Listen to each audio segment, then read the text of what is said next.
Hey guys, this is Anthony with Awesome Stroke Web Field here with Joshua. Today we're talking about Fabris Plate 29.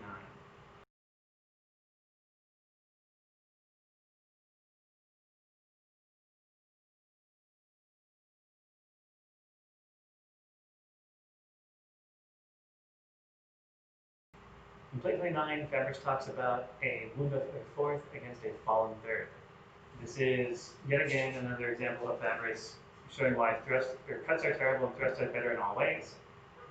The setup on this one is kind of weird, but again, like the last one, there's definitely some interesting notes and worthwhile notes to talk about as we dive into this deeper.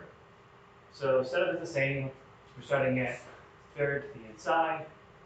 This time, for whatever reason, my opponent doesn't have distance right or mismeasures my step or just kind of cuts blindly. So he throws a reverso at my head, except this time he's way out of distance.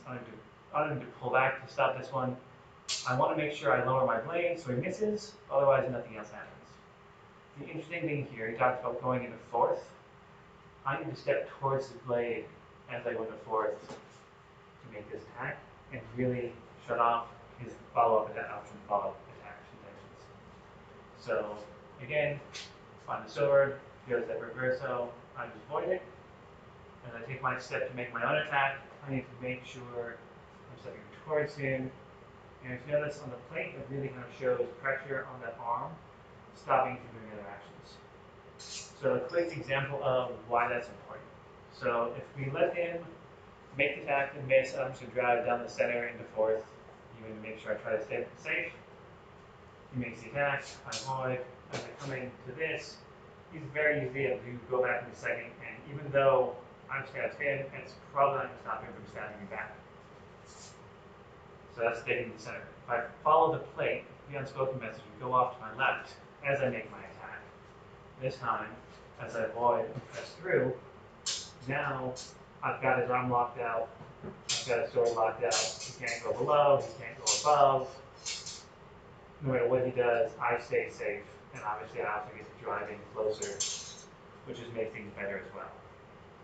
So it's shown in the plate, it's shown in the picture, it does not mention the text, but getting that offline step is really important to building up good habits, good practices when you're working on these.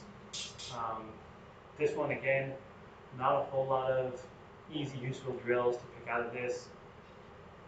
If you are drilling at home, make sure when you're throwing that reverso, you're coming from your left shoulder and not throwing your left cap from the right side, because it doesn't give you those same angles the nice way that this plays out.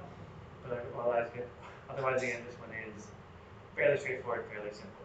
So if there are questions or comments or deeper insights that we missed, feel free to let us know. Email, Facebook, YouTube, whatever makes you happiest. Otherwise, we'll see you again next time, guys. Thanks.